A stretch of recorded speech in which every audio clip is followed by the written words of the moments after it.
morning, everyone. This message is going to be an overview of the book of Revelation. And by overview, I'm talking about the top level layer of it. I'm not talking about an outline. God views things in layers, and the Bible is built in layers, and we'll actually see some evidence of that in the message today. And so we're talking about the first level breakdown of Revelation, and there's a lot to be learned from that. And so this overview is going to answer a question that most people don't ask, and that is, what is the book of Revelation? People seem to just automatically think that they understand it and as a prophecy, and that's all that they really understand about it. But there's much more to that, and the first two verses tell us what the book of Revelation is. It tells us it's a book containing a message to us from God the Father, and it describes how that message got to us. There was kind of a particular path that it took to get to us, and that's important to understanding how it came about. Yes, of course, but it's also going to be important to understanding the message itself that God is delivering in the book of Revelation, and so that's what we're going to be really digging into here is that top level breakdown, and maybe later on we'll look at how that actually helps us understand it. So the first two verses of Revelation, as I mentioned before, describe how the message got to us. It says, Revelation 1, verses 1 and 2, the revelation of Yeshua the Messiah, which God gave to him to show his servants what had been given to soon occur, and he symbolized it when he sent by his angel to his servant Yohanan, John, who witnessed the word of God and the testimony of Yeshua the Messiah, everything, whatever he saw. So the wording might be a little complicated there from this translation, but what he's really saying there is that this revelation was given by Jesus of a message given by God to Jesus, and Jesus took that message and symbolized it and changed it. And this symbolized is the first thing I want to look at here. Other translations will say signified. That's a more common word in the translations. This one says symbolized, but they're really getting at the same thing. They're getting at the idea that Jesus changed some of the nouns into other nouns for various reasons. And the reason there are different words being used here for this is that no language has a word to describe that process of changing text that way. You could maybe think encryption, but that's not really the same thing. It has a different purpose. Obfuscation has a different purpose as well. And so there isn't a word in our language to really describe this process. And so we're going to see that again and again here is people struggling to find words to describe experiences and occurrences, events that defy labeling because we just don't have the words to label them.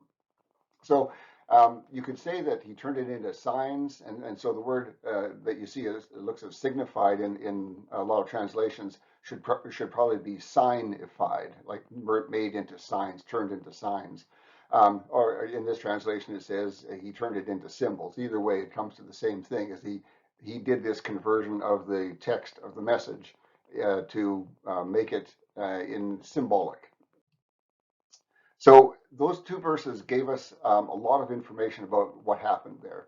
It said God gave this message to Jesus, so God had a message that he wanted to give, and this is his message, and he gave it first to Jesus. And Jesus turned it into the beasts and horns and crowns and harlots and all those things that make it really hard to understand. And then, having done that, Jesus gave this modified message to an angel, and then the angel gave it to John, and then John wrote it down for God's servants to read. And so this is how the message came from God to his servants. And this is going to turn out to be important in understanding part of what the message says to us, which we won't be getting into this. We're just looking at the overview in this message. So the first question that comes up is, that was verses 1 and 2. Verse 3 doesn't talk about an angel, so where is this angel? Why is there a mention of an angel giving this message to John, and we don't see that? And that's what's missing here. So the first two verses say the message is given to an angel to give to John, but there's no mention of that angel. And you would expect that John would mention that, right? If an angel shows up in your house, you're going to say, wow, an angel came and talked to me and stuck some information in my head and put this huge message in my head that I'm supposed to write down and give to people. But we don't see that in verse 3. In verse 3, what we see instead is the start of the message, and just block, there it is. But we'll see more that explains that. So we'll see later, once we get to the end of the message, that instead of recording that there, John writes down the message the angel stuck into his head. And there's a previous video that I did that explains this reception of a message to a prophet.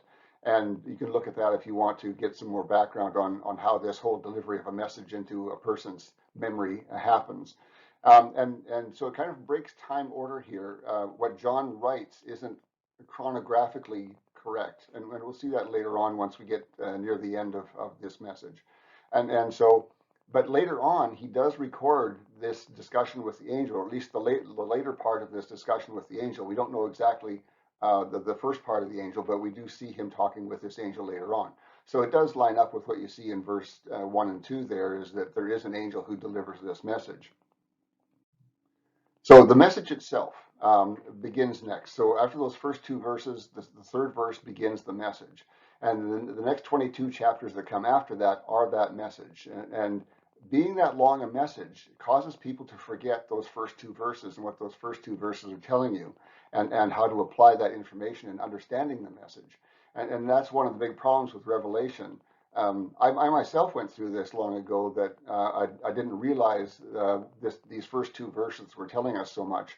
And there are still lots of people out there who don't understand what those verses are telling, or couldn't even tell you what those two verses say.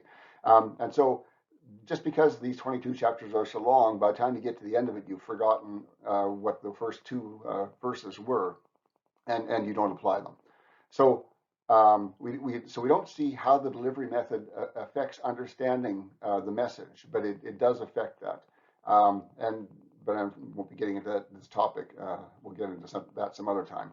So these 22 chapters here are out of scope for this overview. This is just the breakdown, and so all I want you to understand from here is that the next 22 chapters are that message from God that Jesus had garburated. So the message itself. God does something very commonly in his text. He uses a thing called a chiasm. Now, I'm not going to go into any depth in chiasms. There'll probably be a message in the future about that. But a chiasm is a way of organizing text that uses repeated text. So one text will begin the start of something, and a near identical repeat of that text will come later on to show you the end of that. And so you can break things up or separate them that way by using that. And that's the technique that God has used here in this message. Or perhaps it was Jesus, who knows. But in any case, what we do see here is this use of a chiasm to separate out the message, so that you know which parts are the message and which parts are the extra stuff that comes before and after the message. And that's necessary so that we don't become confused. And especially in Revelation, it's easy to become confused about who is speaking and where the message is, and all of that stuff can really become quite tricky to understand. And so this chiasm is placed in there to say, this is the beginning of the message, this is the end of the message. And the chiasm beginning verse is this one. It says, "Blessed is the one who reads, and those who hear the words of this prophecy, and keep those things that are written in it, for the time is near." So that's Revelation 1:3, the third verse. And so it's saying that this begins the message. This is the marker to begin the message. And the message, as I said before, continues all the way through chapter 22. And then we see this almost identical text repeated again. And this is the ending part of the chiasm. And it says, and it's actually a double chiasm, because you can see for the time is, let me get my pointer out. Okay, it says, "For the time is near," is part of it. And then the other part of it is, "Blessed is he who keeps the words," or hears the words and keeps those things that are written in it. So there's really two parts to that. And we see them in reverse order, which would be a chiasm within a chiasm. So this one ends with, "For the time is near." And this one begins with, "And behold, I come soon," which is expressing the same idea. So this is a double chiasm, because this part here, the blessed part, is next repeated, and it is, "Blessed is he who keeps the words of the prophecy of this book." So we have two chiasms at the start, the one that is blessed, and then the time is near, and the two chiasms in the reverse order being the ending markers for that, two of those, "And behold, I come soon, blessed is he who keeps the words of the prophecy of this book." So the chiasm marks it off, and that's an important thing to understand, because it'll help you to becoming confused when you're reading Revelation, and you're understanding sometimes who is speaking and who is being spoken to, and it'll help clear that stuff up if you understand this. Okay, um, so after the message, there are still some text that comes. So after that closing chiasm, there's some things that happen there. And the verses that come immediately after that are from Revelation 22, verses 8 and 9. And it says, and this is John speaking. So he says, I am Yohanan, who saw and heard these things. And when I saw and heard, I fell to worship before the feet of the angel who was showing me these things. The angel was showing him things. And he said to me, Seer, no, I am your fellow servant, and of your brothers the prophets, and of those who observe these words of this book, worship God. So, John, this angel has been showing things to John, and this is the angel that we were heard about in the first and second verses of the first chapter. This angel did come to John, although we didn't hear him arriving with John or anything like that. But John says, this ain't, we've left the message, and John now says, this angel has been showing me these things. Now, what does showing mean? Here's another one of those cases where we just don't have the words to describe this kind of a thing. And what we know happens is the angel drops this whole message into John's memory. And so John now has 22 chapters of memory that he never had a moment before. And the angel has dropped it in here. And so John's response of now he has this whole memory, um, all of everything that is in Revelation, and it blows his brains away.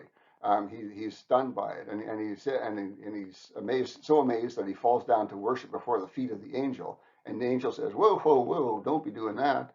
And so that little discourse between the two of them goes on, and the angel clears that up and says, "Don't worship me, worship God." And so that's the things that happen immediately after the message. So after that closing chiasm, the two of them that mark the end of the message, this is what happened next. And this is where we see the angel who was delivering the message that Jesus had garburated, let's say. So that's where we see that. So the next thing that happens is some closing remarks that bring an end to the book of Revelation.